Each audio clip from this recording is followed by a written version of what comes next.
Hello, everybody. Welcome back to That Real Texas Team Podcast, episode 86. With me, as always, my resident co-hosts, Mike and Chris, but with us, a special guest this evening. We've got Cody Stoots. You know him. You love him. You've seen him all over the place on Texans media. You can find him at HoustonFootball.com, as well as you can find him on YouTube with Landry Locker on SNL.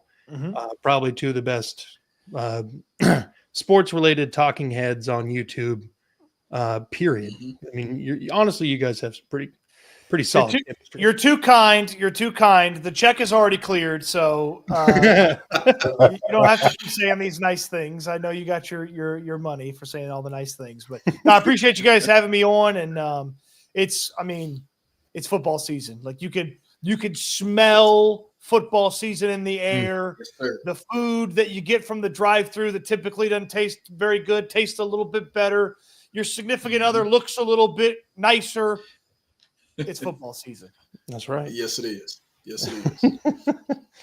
Well, without any further ado, let's talk about the roster cut down day.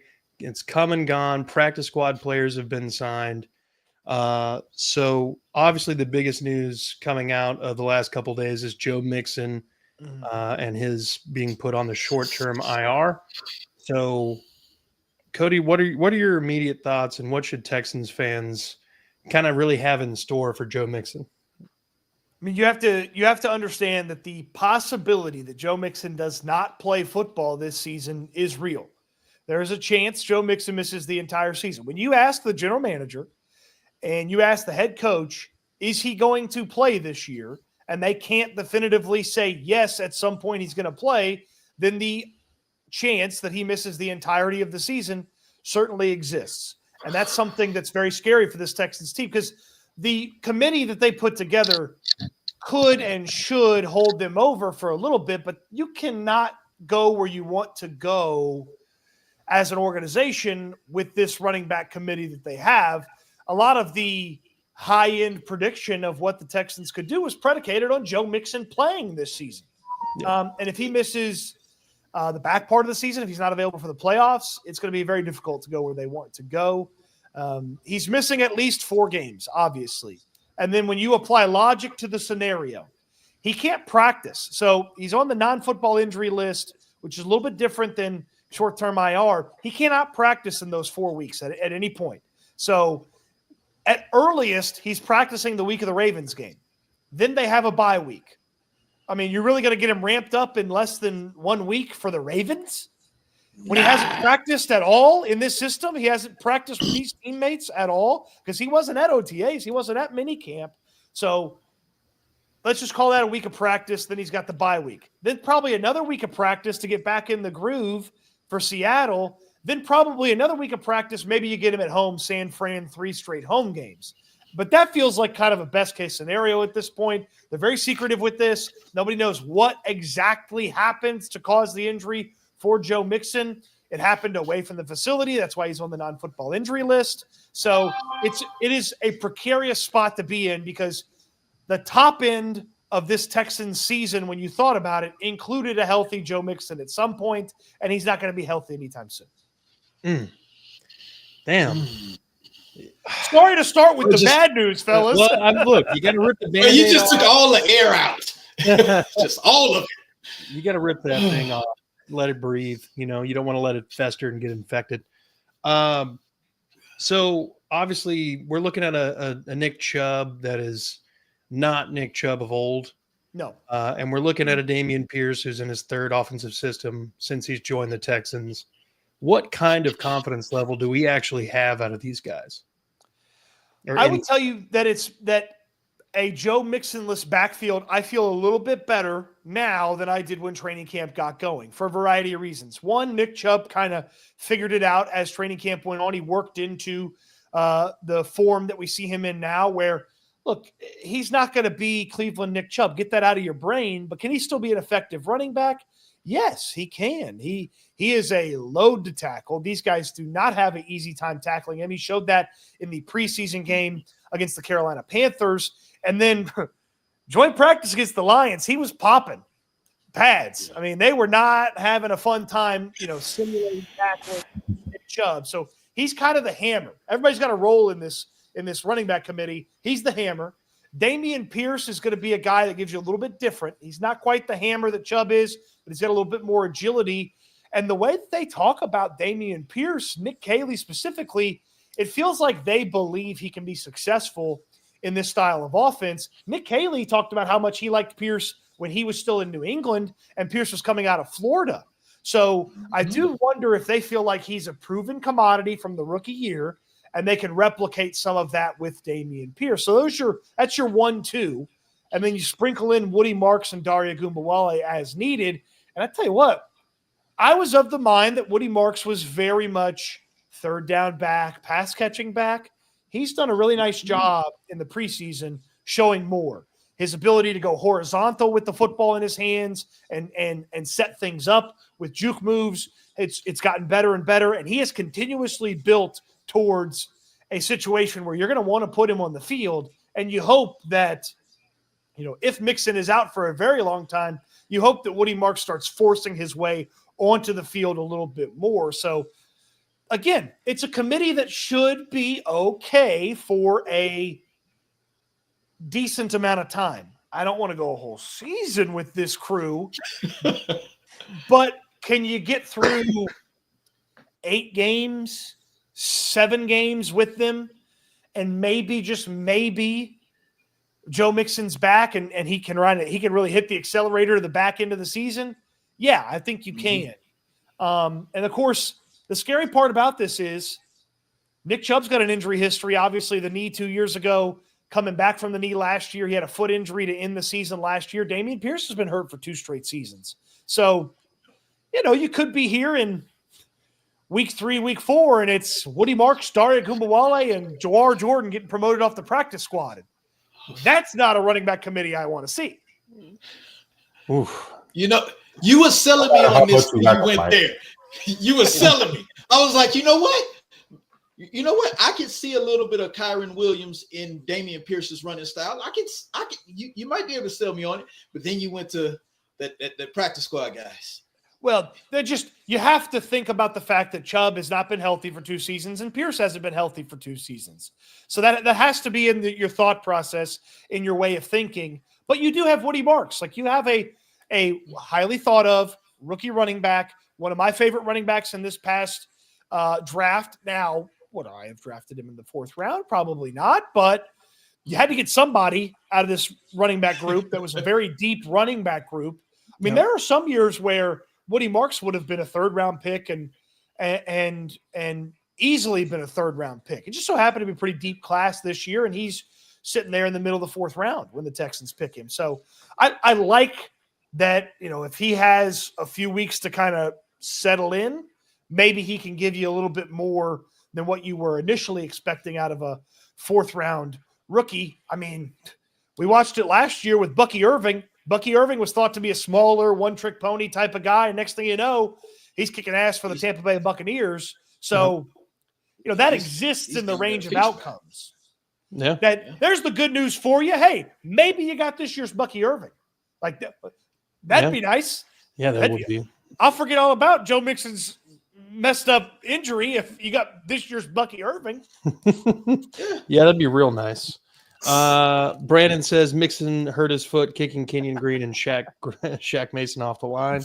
And oh my God, Shaq Mason. Wait a minute, did Shaq Mason get a job? Jack Mason got arrested. That could not have been any more perfect. When he goes, did he get a job? No, he got arrested. Yeah, that's unfortunate. Oh for my Shaq Mason. God! I could, man. When I saw that, just reminded me because I saw that earlier that he got it's assault. It was like a lot of charges, but it was quite a few different assault charges. Yeah, I don't want to. I mean, we know he didn't stop her from leaving if that was the case, because Yeah. Going right past him. Yeah. All right. So we're very serious. You guys shouldn't joke about that. But damn, that was a good one. It was a good one. You never like to see that pop up. And I know, he's a free agent, probably thinking, hey, there's a job coming up in a few weeks, and that pops up. That's not good. And no. While we're there, hey, Jimmy Ward's on the commissioner's exempt list, so that's not good either. So, no. Kind of surprised that the Texans haven't completely cut ties with him yet. If they did, and Jimmy's side turned out to be the truth, they would be getting rid of a player that would be a very quality depth player should Jimmy's side of the situation end up being the truth. So I feel like that's probably there. And now the NFL has sort of taken over with the commissioner's exempt list. So they don't have to make any decisions anytime soon. And Jimmy's not even healthy right now. So even if that didn't have the legal stuff, he wouldn't be playing right now anyway. But I mean, I know there's what he's been accused of, but imagine if in week 10, you added a caliber of player like Jimmy Ward where you could sprinkle him in. You don't ask him to start, and you could sprinkle him in as a depth piece. That's a very nice depth piece to add to your team if the legal stuff settles itself and he becomes healthy. Yeah. Well, and one of the ways I thought about it is with the Texans right now, they've been rehabbing their image for so many years. This is considered a player-friendly team.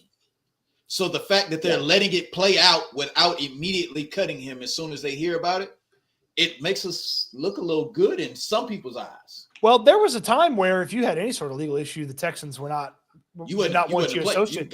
They had a practice squad tight end. He might have been a back of the roster tight end. Like they had a tight end one time get caught in like a blackmail scheme. Like it wasn't even like his fault, and it made the news, and they still got rid of him.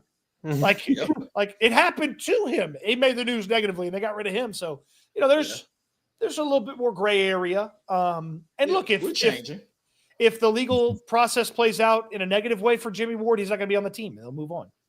Yeah, and that as much as they said, that money no longer becomes a problem either. That was a weird contract when he got signed, and now now you've already sense now. Yeah, you've already paid whatever you've paid. So, if you get him back and he plays, great. If he doesn't, well, sunk cost. You already spent some of that money. See you later. Yeah. Yeah. So one of the rumors that I had heard a lot during the roster cut down day was that the Texans were shopping Cam Robinson. Have you heard anything about that? Was that actual? It's very far-fetched to think about Cam Robinson leaving this team right now, because if Robinson was traded, you do not have a backup left tackle anymore. Yeah. Because Blake Fisher has never played left tackle in the NFL and hadn't played left tackle. I mean, he played a couple snaps for Laramie last year, and he was awful. And then Laramie got back in there. And then he played like one game of left tackle at Notre Dame. So Blake Fisher is very much a right tackle. Sure, Titus Howard could, in a pinch, play left tackle, but he's your starting right tackle. So if you don't have Ariante Ursary for any reason, you would need Cam Robinson. And I got to imagine Cam Robinson would rather be a backup here than be a backup somewhere else, even though, he probably would love to start. Hey, you're getting paid. That's fine. And they may need you at some point. I like Ursary. He's looked really good in camp. There's a lot of potential there, but he's never played a snap in the NFL. You need to have a veteran behind him. Keeping Cam Robinson, if there was any interest from anybody else, keeping Cam Robinson instead of getting like a 5th, 6th round pick, that was the correct move by the Texans. Yeah. Okay. And isn't it a thing that we've technically paid most of his money on that contract already too? So we'd be giving him away while paying $14 million. That's the thing. You've already spent the money. Why not have him as a premier backup for your organization? And look, I know Laramie was a very healthy player at left tackle, and Ursary was very healthy at Minnesota. But 3-4 weeks into this thing, if all of a sudden you need Ursary at right tackle and you can throw Cam Robinson in there at left tackle, then so be it. You've got that option. You don't have that option if he's not on the team. So I like to keep in him. And if Trent Brown gets to a place where you feel comfortable that he could be a backup for you, then maybe week 5, week 6, something like that. Somebody has a tackle issue, you want to send Cam Robinson out, be my guest. But right now, it makes more sense to have Cam Robinson on this team. Okay. And I assume that Trent Brown's really kind of got a long road back. Still, I know that they took him off of. I mean, he's not on PUP. He's on the practice squad. He's still probably got a little bit of time that he's got to put work into to be ready to go to the point where you'd put him on the football field. Okay. Obviously, the experience is there, so he just needs to get the body there. And once the body's there, and once he feels comfortable physically, you could put him on the field if you had to. Okay. In regards to the actual cut down day, I know that you were watching your SNL the other night. You had the idea that Jakob Johnson and what was the other guy? That Miles Bryant. Miles Bryant. We're gonna make the team. What were there any other cuts that kind of surprised you, caught off guard? I'm a little surprised, just not necessarily the players as much as, they're going to start with 2 tight ends on the roster. And I know that Harrison Bryant, who they traded, they got in the John Mechie trade along with that draft pick from Philadelphia. I know he's on the practice squad, but there's only a handful of times you could put the guy up from the practice squad before he's got to be on the roster or you can't elevate him anymore. So it feels very much like they're going to cobble that extra tight end role together for a few weeks and then sort of maybe figure it out from there. And maybe the shoe will fall and they'll know one way or the other what they want to do with that third tight end. So I was a little surprised by that. I felt like Jakob Johnson as the fullback to help you out in the run game a little bit. I know Seth Payne, who does a great job on Sports Radio 610, has his own channel on YouTube, former Texans defensive tackle. I know he'd mentioned he didn't love some of the stuff Jakob had done in the run game, but he'd played a little kind of that tight end. You could have helped out with a big body that way. So kind of surprised he didn't make the roster. Obviously, he's on the practice squad if you need him. You have him there. And then because C.J. Gardner-Johnson is not for sure healthy right now, I was surprised they didn't have one more body at safety, and Miles Bryant maybe could have been that guy. Not necessarily to start, because MJ Stewart can be the guy if CJ Gardner-Johnson is not available, but just to have that one more depth body. But again, Miles Bryant, practice squad. So if you need him that week 1 because CJ Gardner-Johnson's not ready, that's an easy promotion and you go from there. So nothing like that's that's one of my big things that I understood coming out of this is they had some tough decisions to make, but they also had a pretty good group, like I would say of 55, 60 guys that separated themselves that like, okay, we know these are the guys. We like these guys. We like these guys as depth pieces. And D'Amico Ryans has been talking about having depth for 2 seasons in a row. That was 2 talking points in the 2 off seasons since he'd coached a season with the Texans was depth, depth, depth. And it feels to me like they do have a little bit more depth than they have the previous couple of years. Defensive line, certainly. I like all 10 of these defensive linemen, and I like some of the guys on the practice squad. Depth at linebacker, athleticism at linebacker. And once C.J. Gardner-Johnson is healthy, a little bit of depth there in the secondary as well. So I'm intrigued to see what D'Amico Ryans can do with some of this depth and maybe what it allows him to do on game days that he hasn't been able to do in the past because he's had some lack of guys that he maybe trusts to put on the field. Yeah. Okay. Mike, Chris, you guys got anybody that was a surprise cut to you? Mine is not as much of a surprise cut. It's sort of the same thing Cody was. When I look at this defensive backs in general, the cornerbacks look a little light for me as well. It's like, are they seeing Tremon Smith as an actual cornerback? Or yes, if I'm looking at it without Tremon, there's 3 cornerbacks on the team. Correct. Yeah. If you think of Tremon Smith as only a special teams player, they do not have very many cornerbacks. Yes. If they had to play Tremon Smith at cornerback, they would. And he had some nice moments in camp. The one that sticks out to me is that I think it was one of the very first days, him and Nico Collins went back and forth on back-to-back plays. And the first play, Nico Collins got him, as Nico Collins does. And the second play, Tremon Smith was there and batted the ball away and kind of had a little, for Nico, just kind of let him know. Up the chest a little bit. Yeah. They love Jalen Smith, though. Just the way they've talked about him from the moment he got drafted. And look, ups and downs. He's a rookie. It has not been as seamless and clean for him as it was for Kamari Lassiter last year. But they like Jalen Smith. They trust him. They put him out there in positions. I mean, I can think about in joint practices where they put him in positions to guard the other team's top guy or one of the top guys on the field. So they like him. That's your key backup for the outside. And then if pressed into duty, Tremont Smith could also help you out there. But the hope is, and, knock on wood, Lassiter and Stingley are just as healthy can be, and you never have to take them off the field. And you don't have to worry about you can put Jalen Smith only on the field when you want to put Jalen Smith on the field, not because you have to.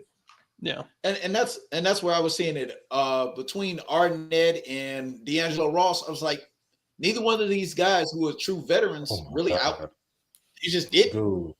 Yeah, is D'Angelo Ross, and it's funny you meant to bring him up. My mom saw a TV news story on him, and she was like, "Oh, they were talking about how he's got a new kid, and he seemed like such a nice guy." And I was like, "Well, Mom, he hadn't been very good." Last year in Green Bay, Mom, Jordan Love had a perfect passer rating when he targeted D'Angelo Ross. So you can't have that on the football team. I know he's really good at special teams, but at some point, you have to have a guy that you can trust to put on the field at cornerback versus the special teams element of it. There weren't a lot of 25 guys that can play special teams. Yeah. There weren't a lot of veterans that they could have trusted at corner this year. So they went with Jalen Smith and then Tremont Smith. And you hope you don't have to go to any of those guys. And then another element too is you hope that Petrie stays healthy, because there's not a Petrie backup on the roster. Jalen Smith didn't play inside. Jalen Reed, who is on IR designated to return, the rookie safety out of Penn State, he didn't practice at Petrie's position. Obviously, Miles Bryant's on the practice squad and could do it in a pinch, but you don't really want to. And then Arthur Maulet's not on the team anymore, so there's no clear Petrie backup. The idea would be probably you just play an additional linebacker and try to make it work. Yeah. Because you do have – Christian Harris is an athletic marvel. He is so fast, so quick. He diagnoses plays really well. Obviously, has the defensive background before he ended up playing linebacker for Nick Saban in Alabama. So Harris, having him back, it gives you a little bit of – because you don't have a backup for Jalen Petrie, and you just hope Petrie stays healthy. Yeah. So and then healthy. Yeah, Christian Harris healthy sounds crazy, right? I'm just. Yeah. I want to know if he's going to actually be healthy. Especially since we're speak. I believe he is healthy. Yeah. I believe he's healthy. Looked excellent in the joint practice in Detroit. Was all over the field. Filling the holes that the Detroit O-line had created. It looked really good. So a healthy Christian Harris is a huge addition.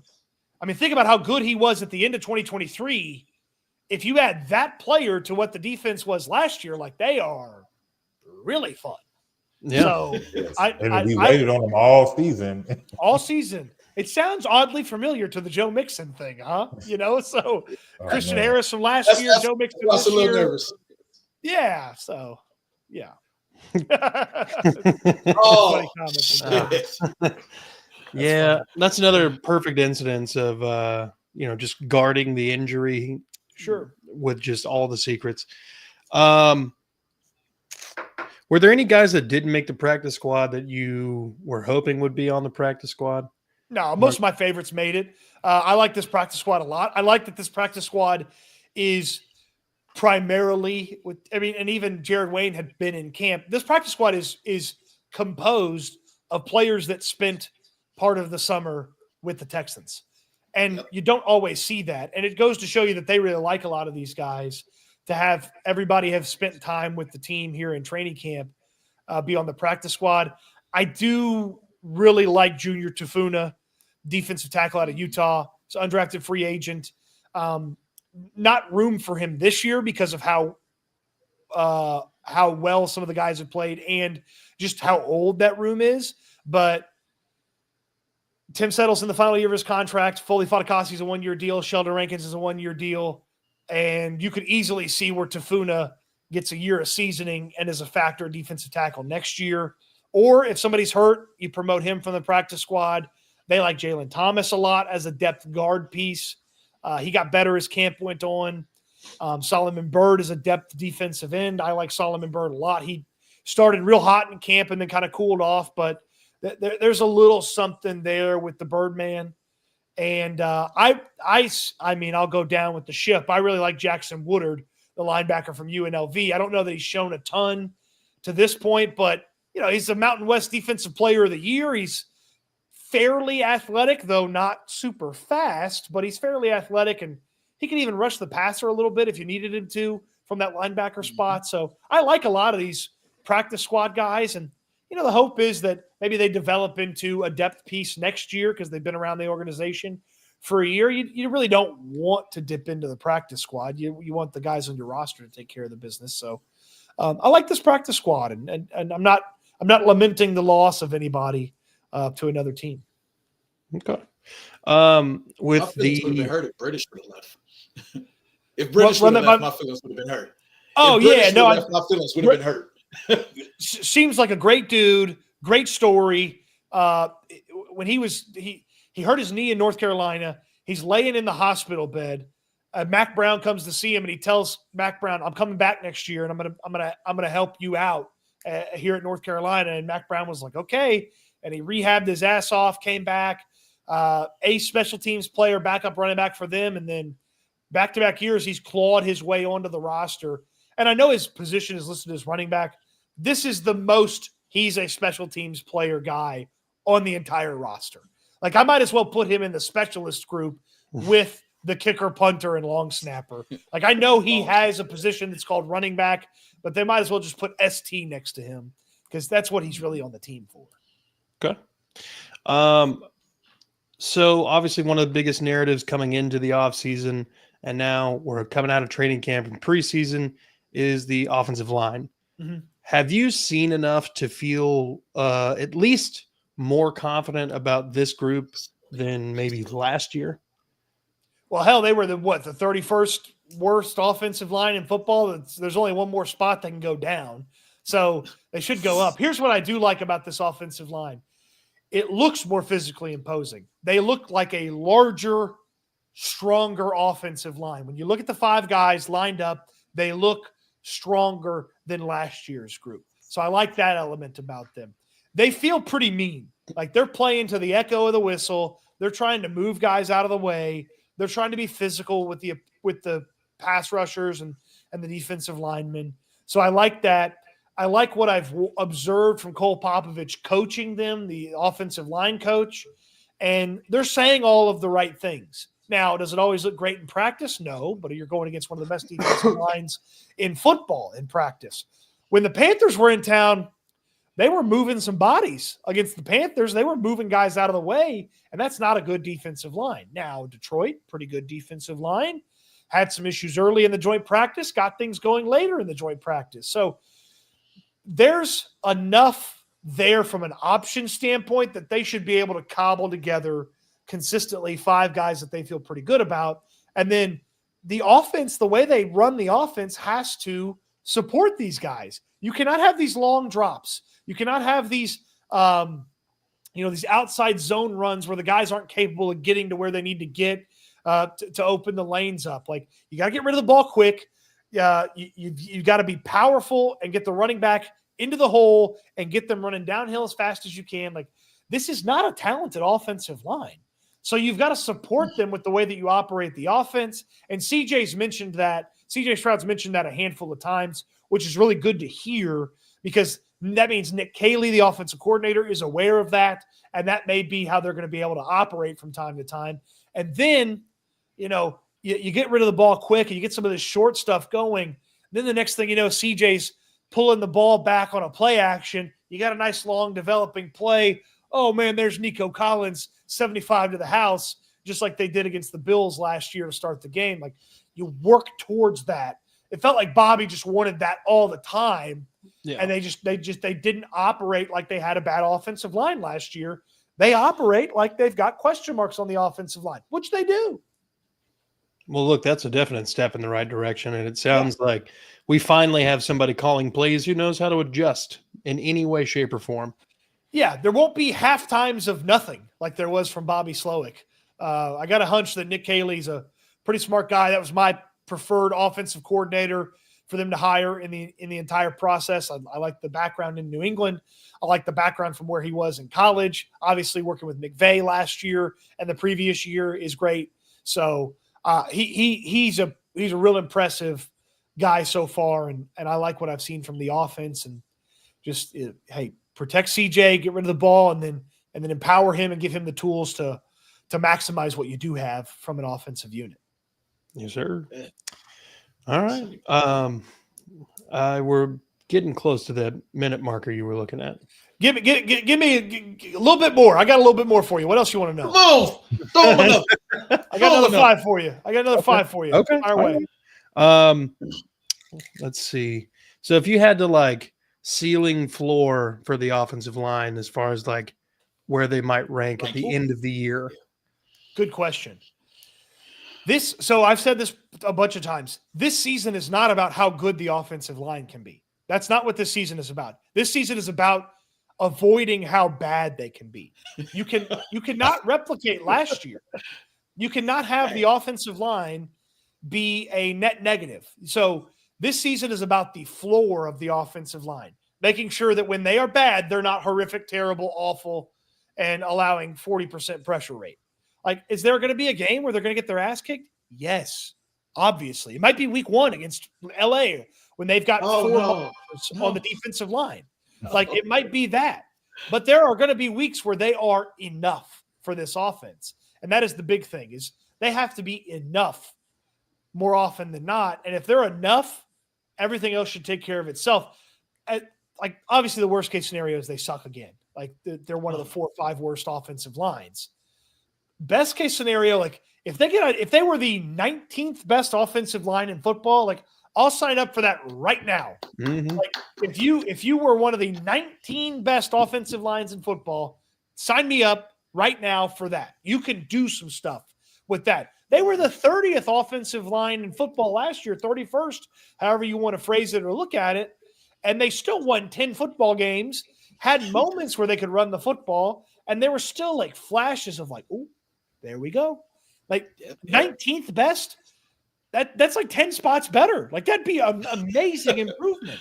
Yeah. So that's my thing. The offensive line, this season's not about where their ceiling goes. It's about avoiding the lowest of low floors for them. And I feel hopeful, which there were times last year where I felt hopeless. I feel hopeful about this offensive line. Okay. Obviously the defense is probably the strongest part of this team. It's and nasty. That's, I mean, it's nasty. Yeah. Kind of the same question I just asked with the offensive line. Where do you see the defense kind of placing at the end of the year? They possess the ability to be the best defense in football. They have that in their range of outcomes. They're the best defensive end duo in football. And Will Anderson probably has not even actually dug into the depths of what he can do at defensive end. Like, they have the best defensive end duo in football, and they might be even better than they were last year, which is scary to think about. They have the best cornerback duo in football. Derek Stingley and Kamari Lassiter combined are the best cornerback duo in football, and it's not particularly close. They're awesome. Kamari might be even better than he was last year. Like, if you just took Kamari's season last year and replicated it, you'd be pretty happy with it as cornerback too. But he's awesome. Like, he's really good. So those 4 players are the guys that can take them to the top. They can make them the best defense in football. I like this linebacking group. I like the front 7 as a whole. And then when CJ Gardner-Johnson gets back, I'm going to really like this safety duo. I was skeptical that Kalen Bullock was going to be, I don't know, people get on me all the time. Cody, why do you say it like that? That's how you say his name, okay? He changed the pronunciation last year in the middle of the season, and I picked up on it. Sorry, everybody didn't get the memo.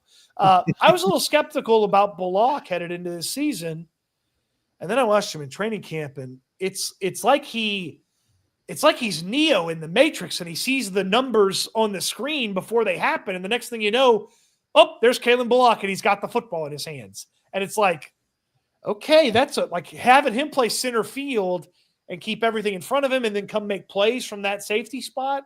I really like what Bullock can do for this defense. And the defensive tackles, they've got enough to mix and match and figure out exactly what they want in certain moments.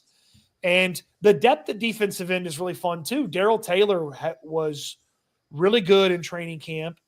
Dylan Horton is in the best physical shape of his life after everything that he went through with his cancer diagnosis. And he finally feels like it's a normal year for him.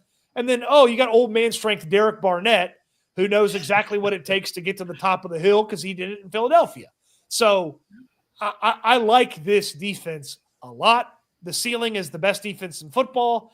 And my goodness, the floor is really only low of like the 10th best if they have some sort of injury. If healthy, they shouldn't be anything lower than the 5th or 6th best defense in all of football. And I'm not talking about yards allowed. I'm talking points, baby.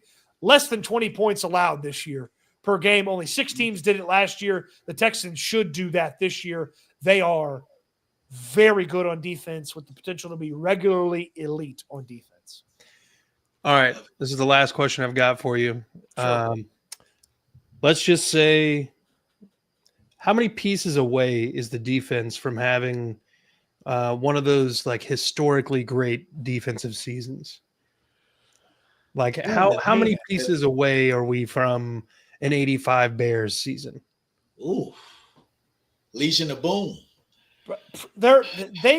So you'll never see the 85 Bears ever again. Like that's just football's not played that way anymore. Correct. But could they be the type of team from, like a few years ago when you think about like what some of those Broncos teams were when they had DeMarcus Ware and Von Miller and then TJ Ward in the back and then Chris Harris, and they were just mauling people every week. Like they have the ability to do that now. And really the key to like unlocking that final level is probably you need the defensive tackles to be their best version of themselves. Like Mario Edwards isn't suddenly going to be awesome at defensive tackle in year 11 of his career, but can he be really good consistently? Sure. And if that happens, you're in a really good spot. And you probably need Christian Harris to be that 2023 version at the end of the year where he just kind of had figured it all out. Yeah. You probably need him to do that. You need Aziz healthy. And if you get all that, CJ Gardner-Johnson healthy, and then you got the two duos, the corners and the ends, I mean, you got something that could be really, really fun to watch if you enjoy watching defense. So, transcendent, that's one of those things you don't know until you're in it. So it's tough for me to say it. But Harris, the tackles, and health are the key. And if they get all three of those things, we'll be sitting here like, week 10. And we're like, yep, nobody's scoring on them. Can the offense put up 18? Like, that would be a fun thing. That'd be a fun place to be in the middle. Like, that's what you would love. You would love to head to the playoffs knowing that defense is a Super Bowl caliber defense and the offense determines where you go. It's my big conversation thing again. The floor is determined by the defense. It's a very high floor because they're very good. Where you go ultimately is determined by the offense. How high you can go, the aspirations that they have to play in the first ever AFC Championship game in franchise history, maybe go to Santa Clara and play in the Super Bowl, that's up to the offense. The defense should be there to get them very high to begin with their floor. It's a damn good question, but I think it's an easy answer to me. Biggest rival in the division? It's Jacksonville. Yeah, it's easy. It's only Jacksonville. It's easily Jacksonville. Yeah, Daniel Jones has played one good year of football in his career. Their coach has kind of leveled off. And I love Brian Thomas Jr. I'm trying like hell every time I draft a fantasy team to get him on my team. Travis Hunter's awesome. I know he's going to play primarily offense. That's what I thought he was better at than defense, and him being perhaps the slot guy in Jacksonville. I mean, think about what Liam Cohen did with Chris Godwin in the slot in Tampa. Like, that's a scary proposition. And Jalen Petrie chasing Travis Hunter around, that's not going to be fun to watch. Not for us. And then I like their like Travon Walker's never going to be Aiden Hutchinson, but Travon Walker's a very solid player. And then Josh Hines-Allen is a really good player as well. So Jacksonville for me, and it's not particularly close, and it's Tennessee's a few years and a couple drafts away. And the Colts are probably a quarterback and a couple other moves away. So yeah, that's where I land. I agree with you on that. Colts are probably a full implosion away, but yeah, they probably need to do some massive changes there. Yeah. All right. Well, gentlemen, I appreciate you having me. Thank you for being here. Yeah. Thank you guys for having me, and we'll do it again in the regular season and talk some more ball, and we'll see just how wrong or how right I was here with some of this stuff. So, especially if it's week 8, we're thinking, hey, just 18 points will get it done. We'll remember where we were when we said that. Yeah, we appreciate you, Cody. We watch you and Landry again. You guys always do great stuff. So appreciate you guys. Yeah. Oh yeah, because I do watch. Thank you. We'll talk again soon. Yes, sir. Thanks, guys. All right. Love that guy. Did you want to mention the Josh Hines Allen thing, Chris? Oh yeah, we can do that. Because I was going to wait till he got off anyway. I want to listen, because that's super insider guy. So I like to listen and see, they'll talk. Yeah. And I want to listen and see. So by the way, for everybody watching, I don't know if you guys know, but Josh Hines Allen, 7-year-old son, just beat leukemia. I'm not sure if it was today. It was something that I saw pop up today. So I'm not sure if it was like a today thing. But I just want to give that a shout out. I was watching something and they brought it up, and that's a big thing. And especially because I want to see the best of Josh Hines Allen, not the worst, I want to see the line moving him out the way. That's what I want to see. The line moving him up out the way and letting Dameon Pierce run downhill, because apparently that's what we're getting. Hell yeah.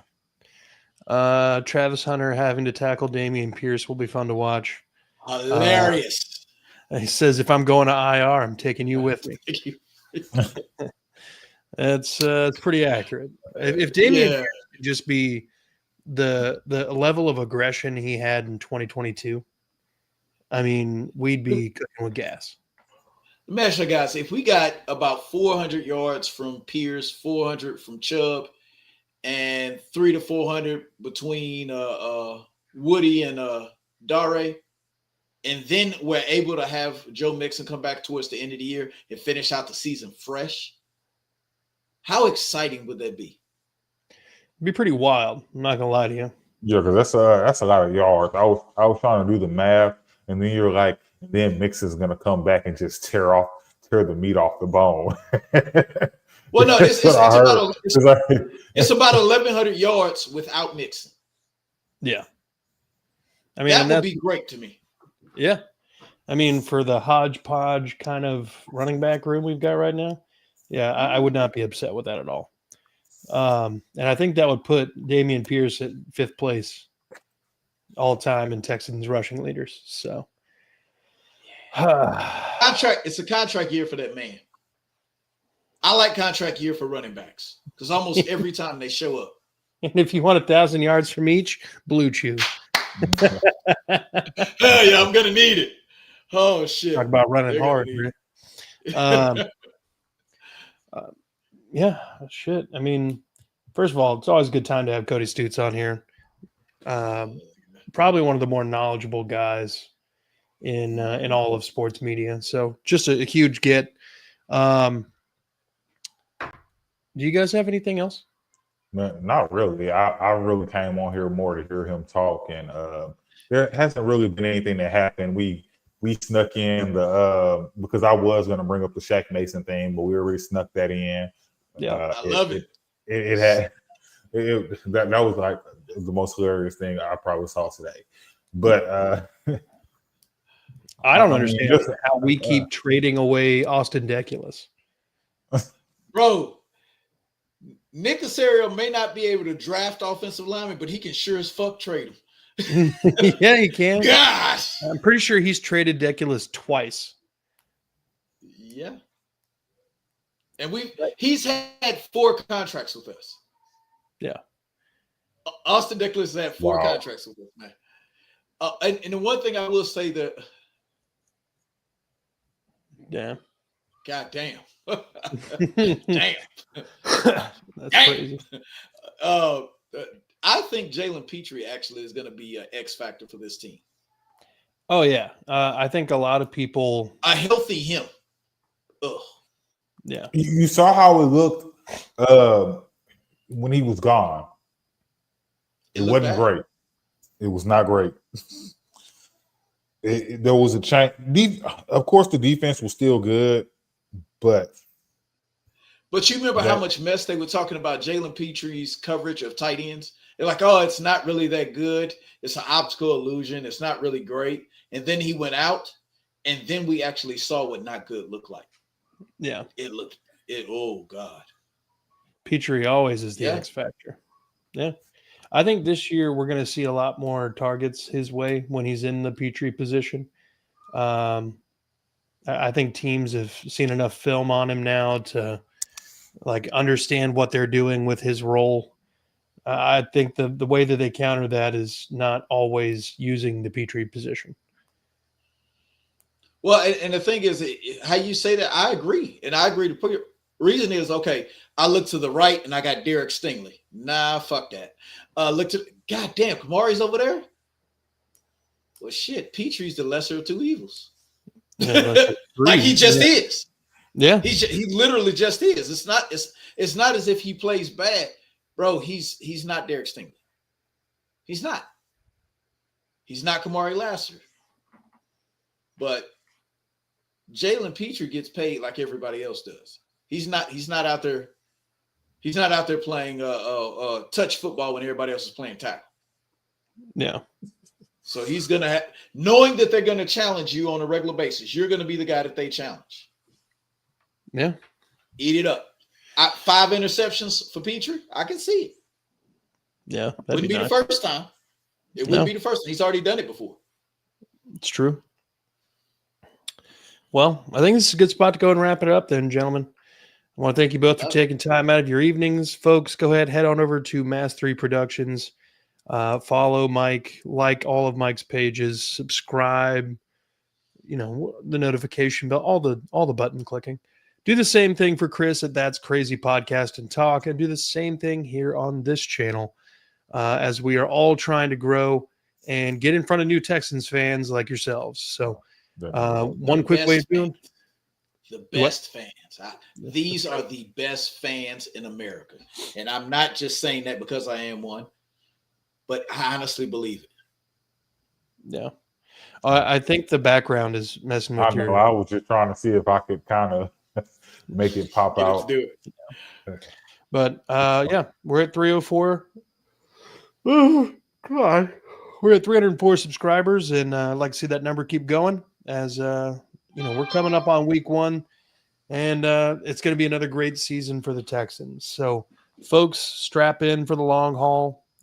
We'll see you in the next one. Go Texans. Go Texans.